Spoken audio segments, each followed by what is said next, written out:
Oh, well, that's a great way for this to start. And I not only this is video starting with me hitting my microphone. I already opened my beer. I meant to. Hooray! Hello and welcome to my YouTube channel. I should probably create an actual intro video, but I would need videos in order to do that, and I haven't made any. I mean, there are videos here, but there's up here is my PAX panels that I've done, some other talks that I've done, some Spelunking with Scoops videos I did after I stopped doing them on Giant Bomb. So, yeah, I don't know. I'm going to start building out this YouTube channel. We're going to start doing some streaming, and we're going to start off this future, this unfortunately post-Giant Bomb future, although it's not really post-Giant Bomb. It's I obviously don't work there anymore, unfortunately, but I'm supposed to be in New York at the end of this month for a full week, and I don't know. I may or may not have chatted with one or two folks I still know on the inside over at Giant Bomb about maybe swinging by and seeing what's what. So, no promises there, because obviously I'm out in New York to work at what is my new current job as a senior reporter for Kotaku, but I did the map stuff, and the Giant Bomb New York office isn't that far. So, cross my fingers. Hope to be out there doing some stuff with, unfortunately, not my current colleagues, but remain my good friends. And so I asked people on Twitter to go onto Tumblr and ask me some questions, as we have done for premium videos in the past over at Giant Bomb. Now these are for everyone. Go us. And yeah, a lot of them involve me talking more about what I just mentioned, in that I changed jobs pretty recently, actually. It's a little more complicated than that, but we'll unpack some of that as we get to your questions. So the way I've normally taken questions is if you go to patrickklepek.tumblr.com. It's where I answer your questions on a daily basis. I try and answer between 3 and 5 usually.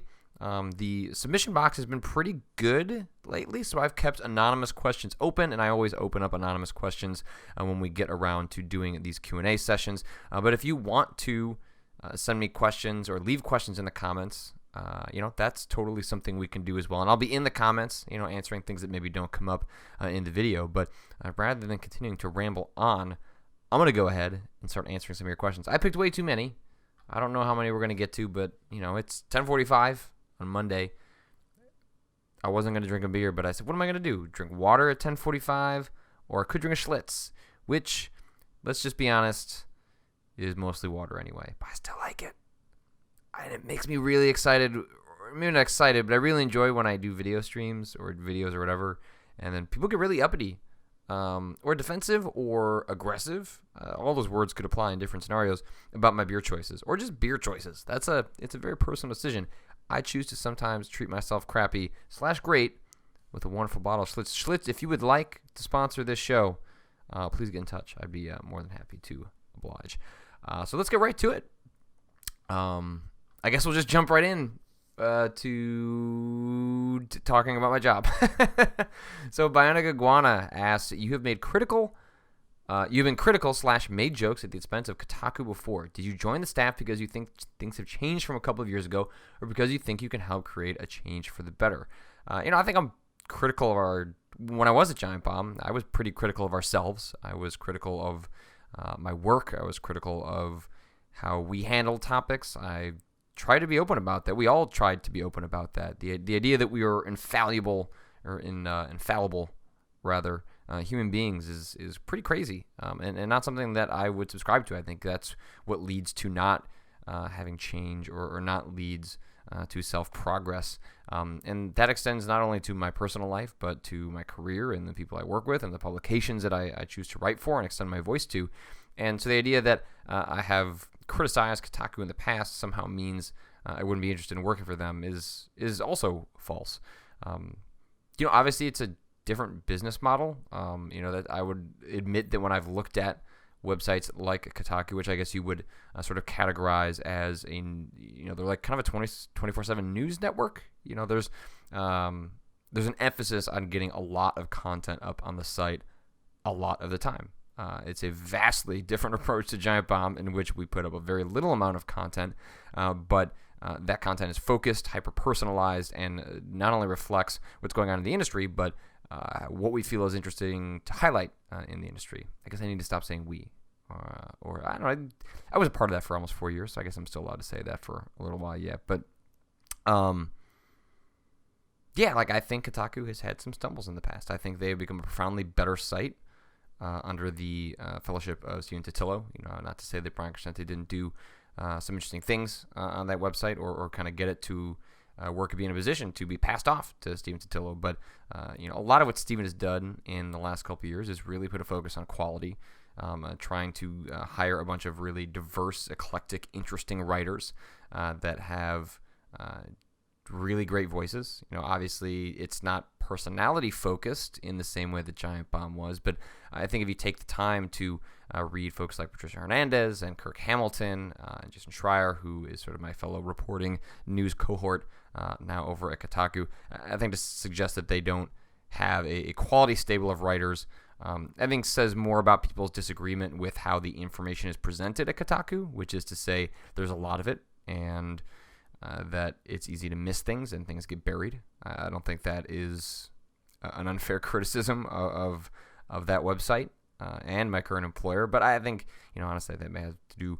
more with design than anything else. And, those are things that as I'm here, I already know people care deeply about in terms of how it's presented, how they want it to improve. So, it's a website that I'm really excited to work for, to extend my voice to, and I'm proud to have my byline there. I know that some folks have had some reservations about it. One of the things that we'll get to, because there's another question about it, but there are ways that if for whatever reason you just simply disagree with Kotaku, or whether it's something that extends larger to Gawker, there are ways to follow my work without necessarily having to engage with the rest of the site, although I would encourage you to, because I really think some good stuff is happening there, and the directions the site's going to be taken, which I'll be a part of in 2015 and beyond, is really exciting, and I think is going to result in some really quality stuff.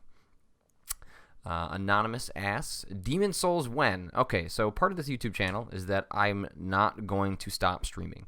Obviously, I'm going to do less of it because it is really not part of my job description at Kotaku. It's not to say that I won't be engaging with some streaming for work-related purposes, but I was pretty much brought on board to be a reporter that talks about the big topics, that reports on the big topics, and tries to find interesting stories to share with the world.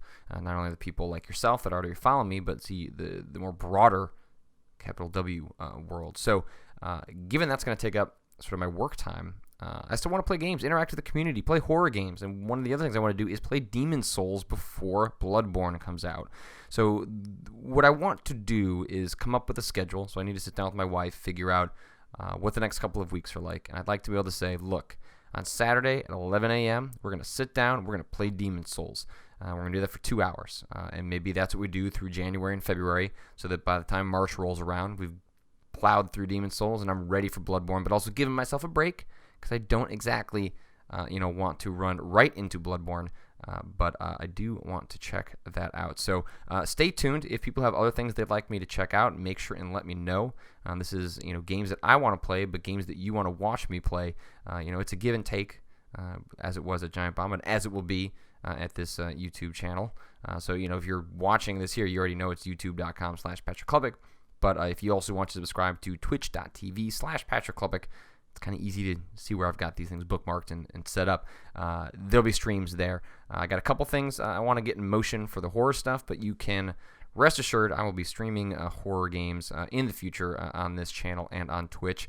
I'm really excited to get back into that. I just kind of need to figure out what games to play.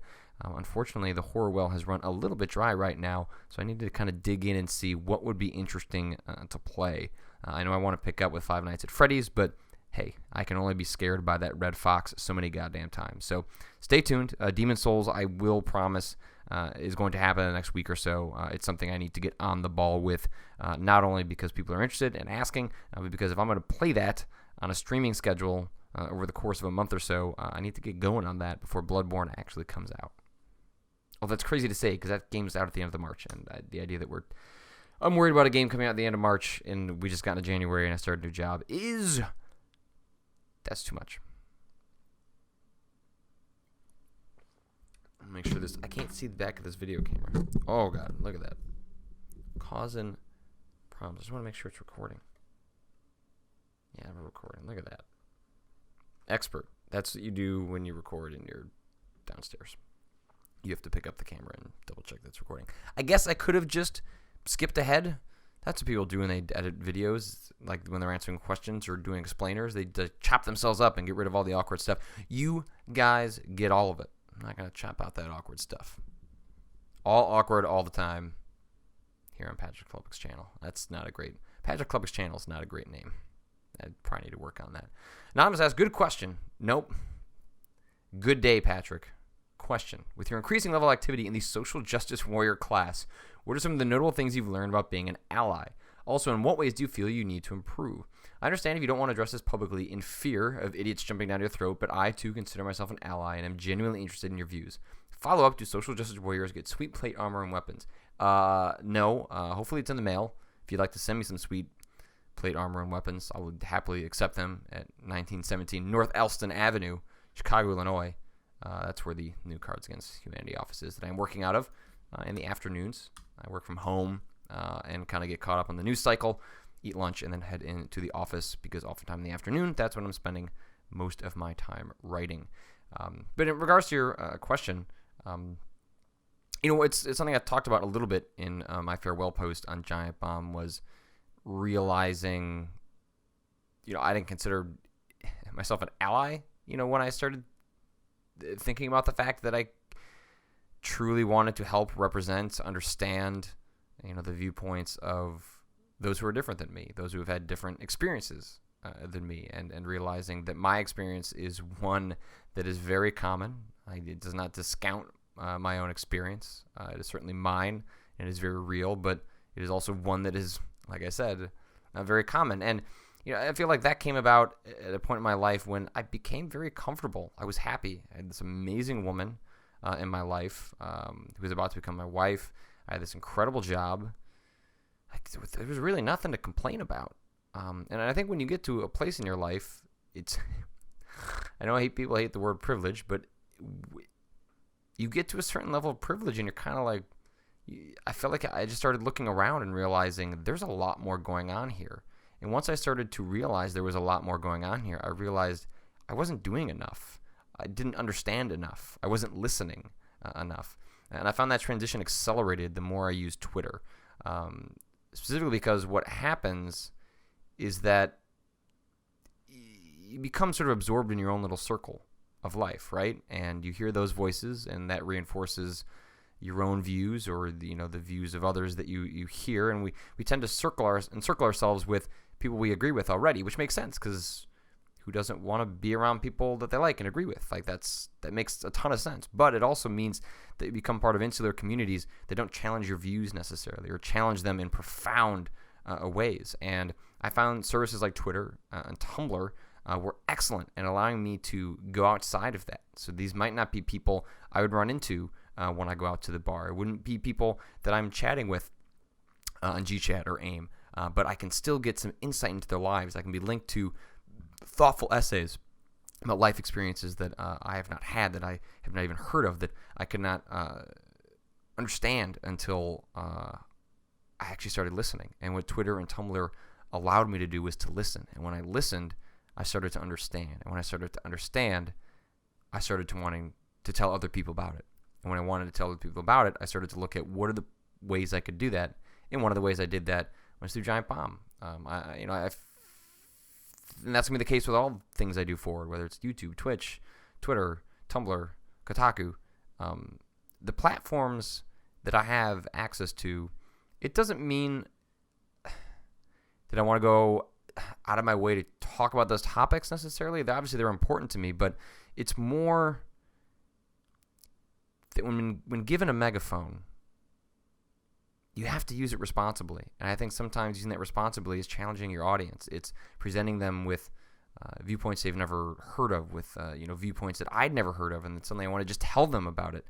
And I think that's important. I took that very seriously at Giant Bomb, whether it was talking about social issues or promoting small independent games that only a couple of people were going to end up caring about. Sure, it didn't drive a lot of traffic. Sure, it resulted in a lot of people saying, why is this stuff on Giant Bomb? Why don't you cover X, Y, and Z? But then for those handful of people that discovered it, those handful of people go on and tell someone else. And they tell someone else. And they tell someone else. And it's important when you have that kind of audience, I think, to try and take them out of their comfort zone a little bit. So it's like, if I'm going to go out of my comfort zone, I'm going to take you with me. And we're going to try and have a dialogue about that experience and kind of see where it takes us. And, like I said in my farewell post, I wasn't always eloquent about that because it's a process. You're going to make mistakes. Your arguments aren't always going to be as solid as they will be later. And I think that's okay. I think admitting your faults, being okay with those faults, that's part of life. And I've never felt bad about that. So this idea of being an ally, I try to be a good person. I think part of that is being an ally. I know some people aren't comfortable with that term, but I've also wasn't comfortable with the term feminist because I didn't know what that meant. And then once you read about what a feminist means, it's like, oh yeah, I do agree with all that stuff. So I guess I'm a feminist, and so is Stephen Colbert. So if Stephen Colbert is, then I think we can be okay with that, huh? Dunes Jesh. What do you think about the changes over at Telltale? If you haven't seen, there's been sort of an executive shakeup over at Telltale Games, the developers of The Walking Dead, adventure games, Tales from the Borderlands, which is still unfinished, Game of Thrones, Sam Max, blah, blah, blah, blah. It sounds like they're working on some original IP. There's a Gama Sutra piece that implies there's been some serious sort of shakeups at that company, but didn't really go into specifics on what exactly that means. There's always been kind of a persistent rumor in the press that I've heard from lots of folks over the years that company has always had some creative struggles. What exactly that means, unfortunately, I can't be more specific on because I don't really know. But to say that Telltale has always been a smooth sailing ship is not true. That company skyrocketed with the release of The Walking Dead Season 1, in which not only was that an enormous commercial success, but it was an enormous critical success. Like, Telltale was putting out some kind of interesting stuff, a couple of hits, a bunch of misses, and then Walking Dead is where people went, oh, they're doing something kind of fucking amazing over here. And when a company grows that fast, I think they've said they've grown like twice the amount of employees, like every 18 months or something. They're at like 240 people. That's a huge amount of people, but they also are putting out a huge amount of content. I think that content quality has been pretty inconsistent post Walking Dead Season 1, and I don't see a whole lot to suggest that's going to change. So, I don't know. I really liked Walking Dead Season 1. I enjoy playing the Telltale games with my wife. If we weren't playing them together, would I still be playing these games? Probably not. Anonymous asks, getting anywhere on the clean RSS feed front. So he is alluding to the fact that if you do not care for the rest of Kotaku or whatever reason you might have, maybe you just like reading Giant Bomb, you miss my stuff, want to keep reading it. If you go to patrickklepek.kinja.com, KINJA.com, so patrickklepek.kinja.com, that will specifically pull up my stories, and you will only get my stories.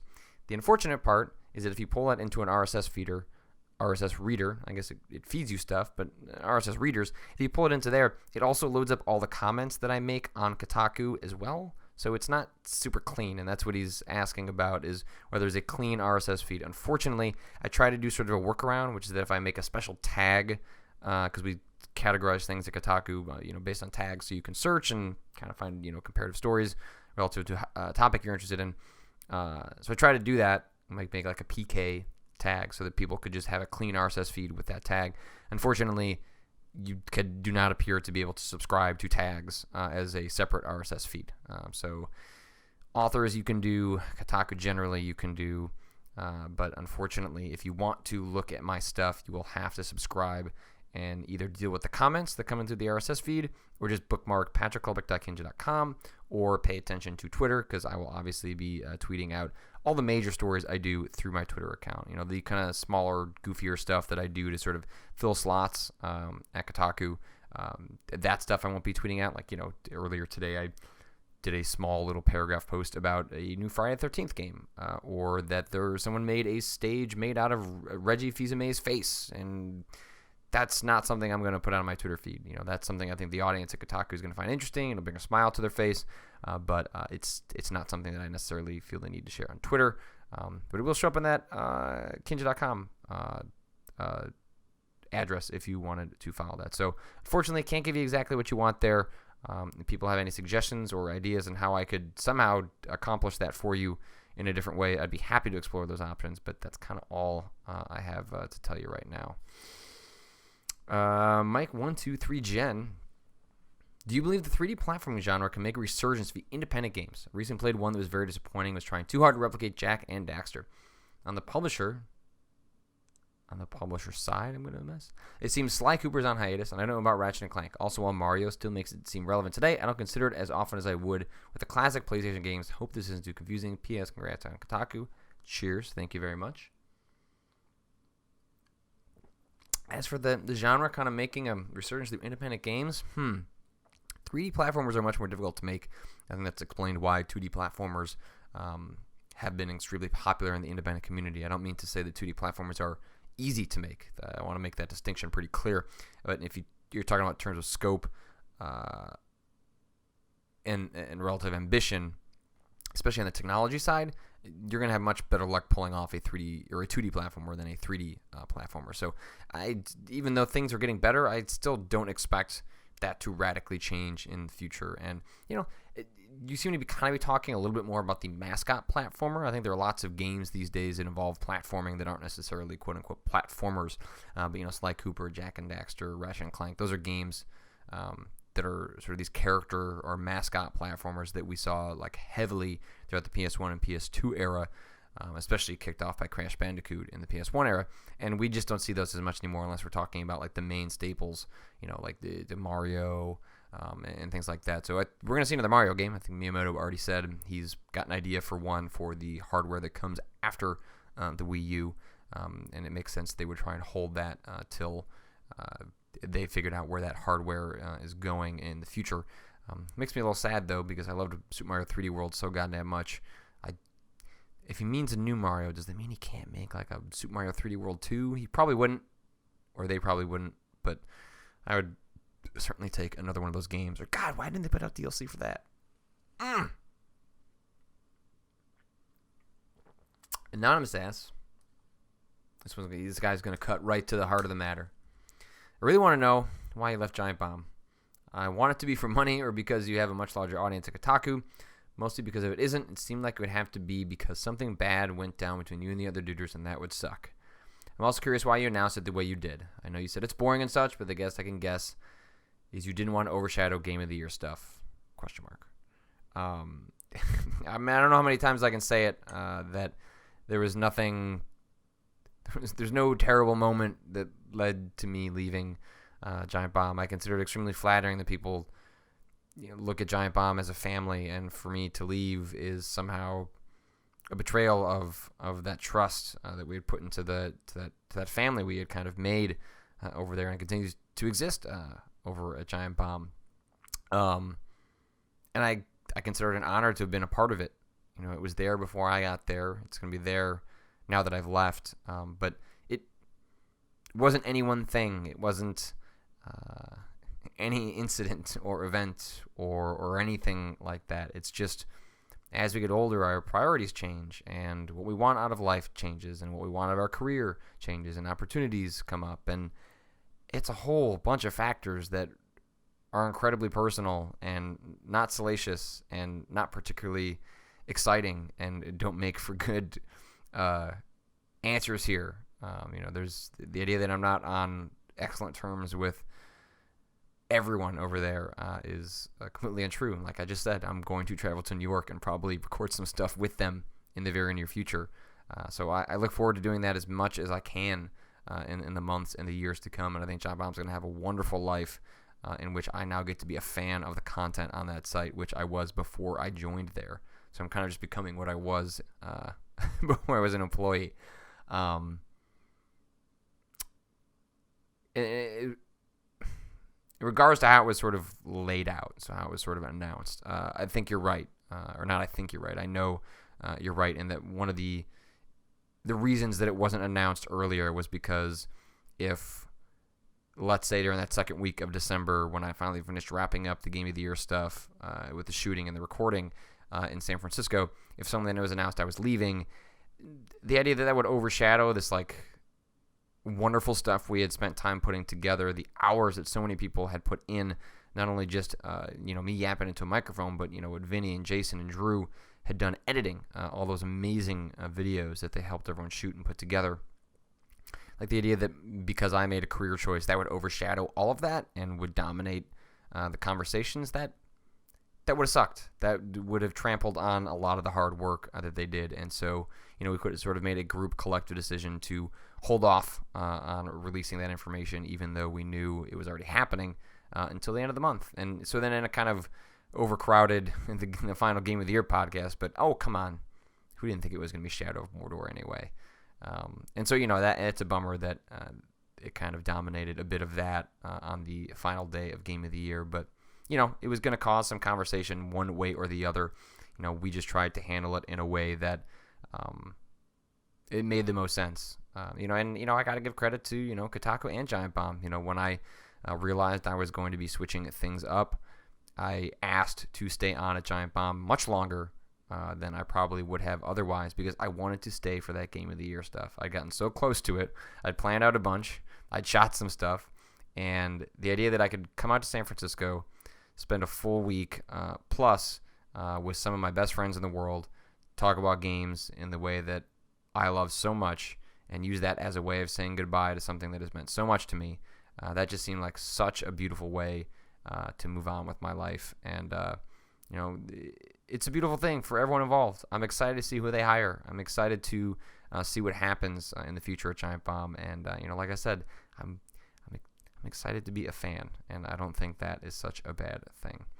So I'm going to pause this because it only records on for 30 minutes on this SD card. And so I'm going to stop this, and then we'll kick it back up in a second.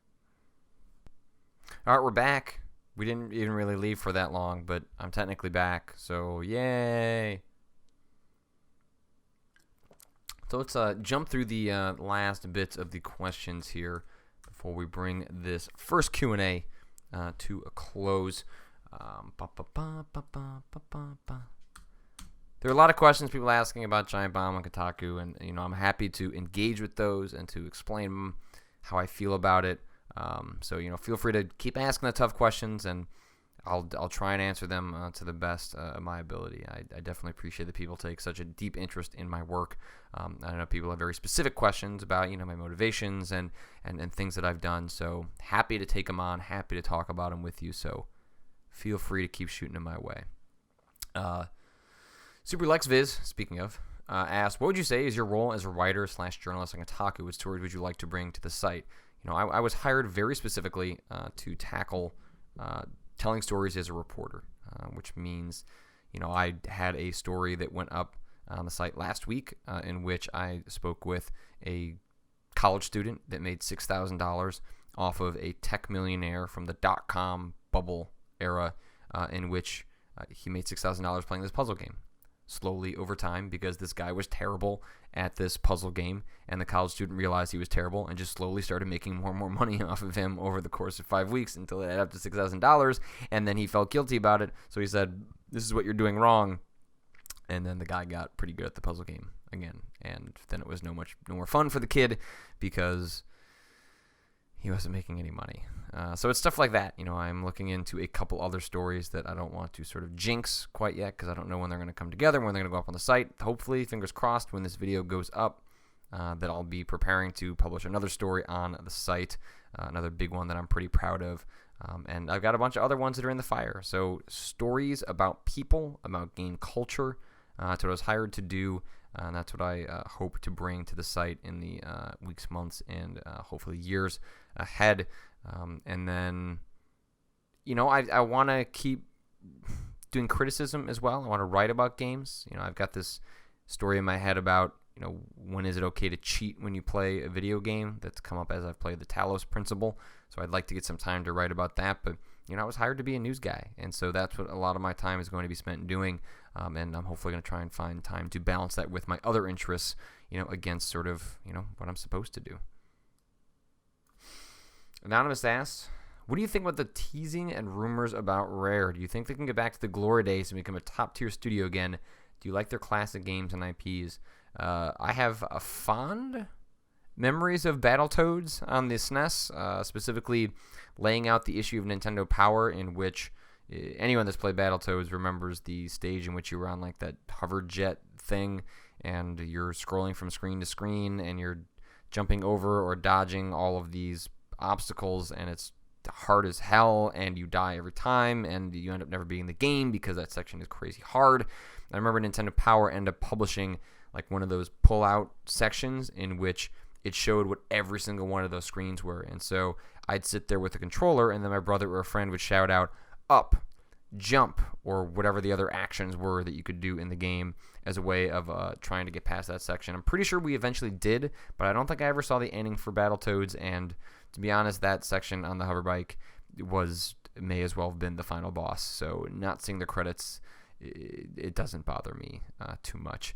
If I have to think of an old Rare IP that means a lot to me, it's certainly GoldenEye, it's certainly Perfect Dark, it's especially Blast Corps. I would love to see them revive Blast Corps, and I'm just gonna keep saying Blast Corps because now I just have to double down on it. But I loved that game when it was out on the N64, and so I'd love to see them revisit that in some capacity. As for modern Rare, it's like, who is modern Rare? What does that even mean? The talent that made a lot of the games that people revere so much about Rare aren't there anymore. It's not to say that new blood can't come in and do something interesting with those franchises, those ideas, so those sort of like founding layers. But the idea of like Rare making original IP, like, sure, I guess it could be great. It could be fantastic. It could be a classic. There's nothing about Rare in the last couple of years that inspires a whole lot of confidence in that direction, part of which appears to fall down to purely Microsoft not knowing what to do with them. Assigning them to become the Kinect studio seemed like a bummer. The sports games they made seems like that could have been made by anyone. So why did you have Rare do it unless you truly have no idea what to do with Rare? And that's kind of where I tend to feel is happened with that studio, is mostly just that Microsoft went, but we paid all this money, and so they just kind of gave them something to do. So, hey, more power to you, Rare. I'd love to see you be fantastic again. Just maybe not a whole lot of evidence that is going to happen anytime soon, but hey, who wouldn't like to be proven wrong? I want more good games. Anonymous asks, have you ever played the PC PS1 X-Files point-and-click game? No, I have not. Well, I guess actually we played that out on UPF one time. I have a copy. I believe this is it. So I have a copy here. I'd love to play that sometime.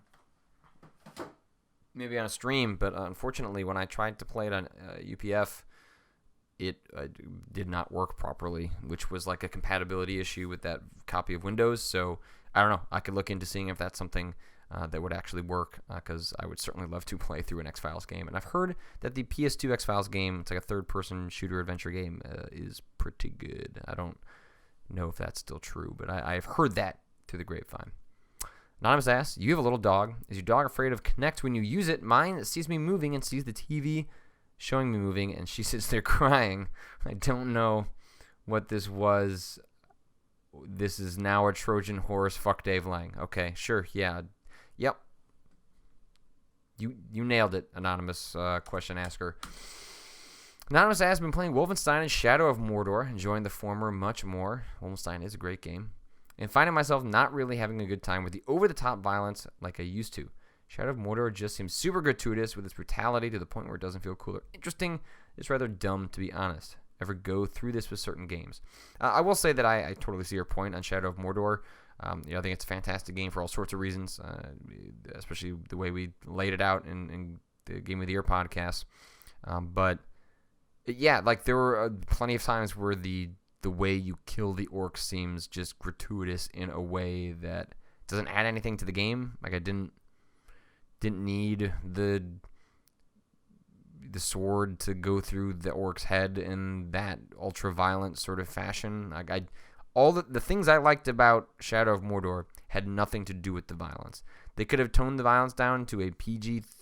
Well, I don't know. I guess that these days that can be a PG-13, but you know what I'm saying. Like they could have toned it down significantly, and it would not have made a impact on my enjoyment of that game. And in fact, it could have heightened it to some degree. I've got no problem, inherently with violence in video games, but I'm with you, Anonymous, in that sometimes it sort of felt like, come on, like this is just being juvenile in a way that it's indulgent. It doesn't have to be quite like this.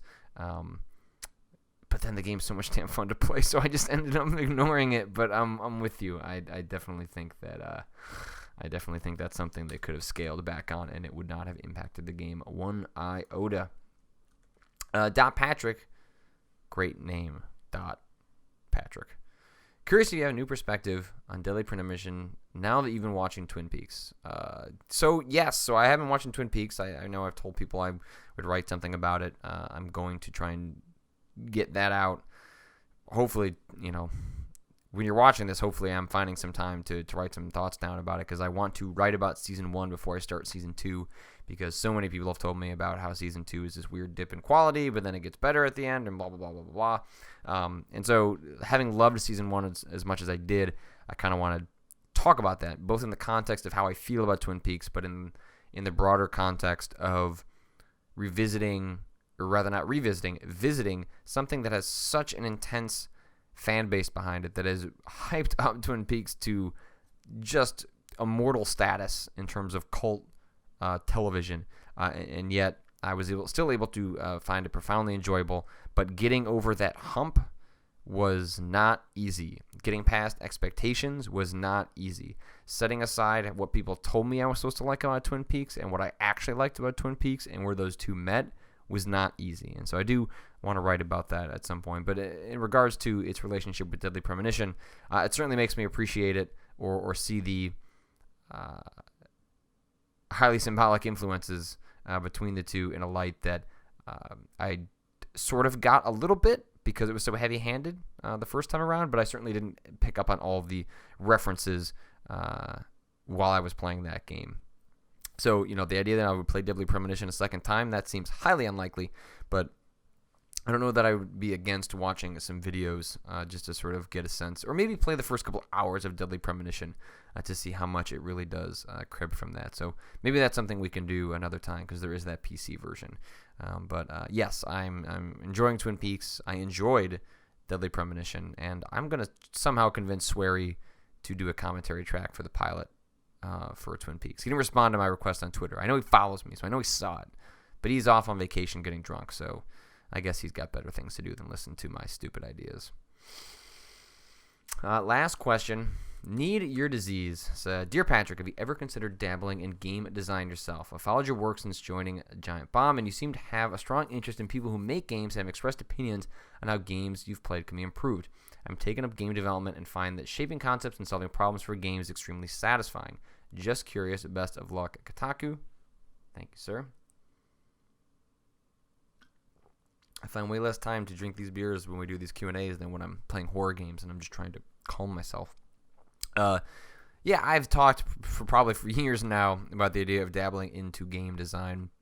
I think the idea of, I don't think it's necessary to understand how games are made to write about games, to have opinions about games, but especially in light of the fact that a lot of the stories I do are about the process of making games, the process of explaining games, the process of understanding games. Getting a better grasp on solving the conceptual problems of building a video game seems like it would better inform my writing, my criticism, my analysis. I don't see how that couldn't be a great thing. There's certainly the idea that I've heard from folks that end up going into game development after they were a games writer and say, I can never go back to being a games writer because I just realize how friggin' tough it is to make a game, and the idea that you're going to knock a game for X, Y, and Z when you learn the reasons that stuff doesn't happen is impossible. I totally understand that, and I get that perspective.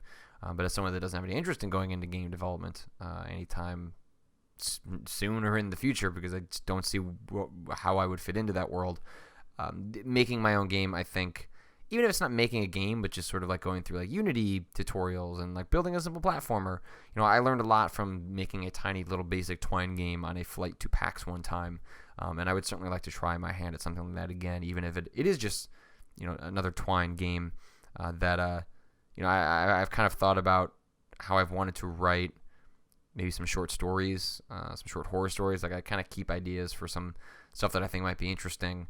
Maybe Twine's a way of exploring the two of those at once. I think that could be a lot of fun, but I seem to tell myself that every single year, and it never seems to happen. So maybe one day I'll have 3 months where I don't have to do anything, and instead I would just probably read comics. So I don't know. I would definitely like to do that, and if there's a way that I can turn that into a feature for Kotaku, maybe that's a way I can justify spending the time. But that's going to do it for this Q&A. I got to come up with some sort of title for this. I'm not going to do it now. If maybe I was 3 beers in, I might be able to come up with something better. Hey, if you've got a suggestion, please drop it into the comments.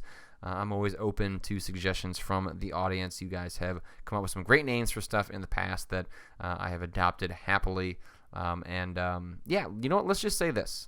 What if we do a Q&A every Monday, or like every other Monday? We'll see what the response is like to this one, but I'd love to get on a regular schedule with a couple different features, and answering your questions, talking to you guys, is one of my favorite ones to do. It's possible we could start doing these live. I had to work late tonight, and I wanted to make sure and got something up really soon, so that's why this one is not live.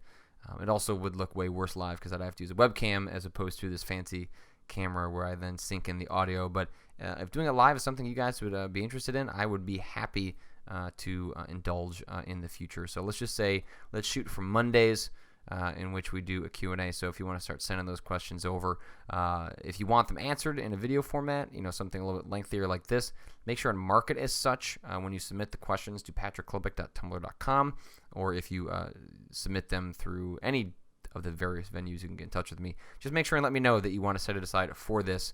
Doesn't mean I'll answer it, but at least it'll be kind of put into the pile for that.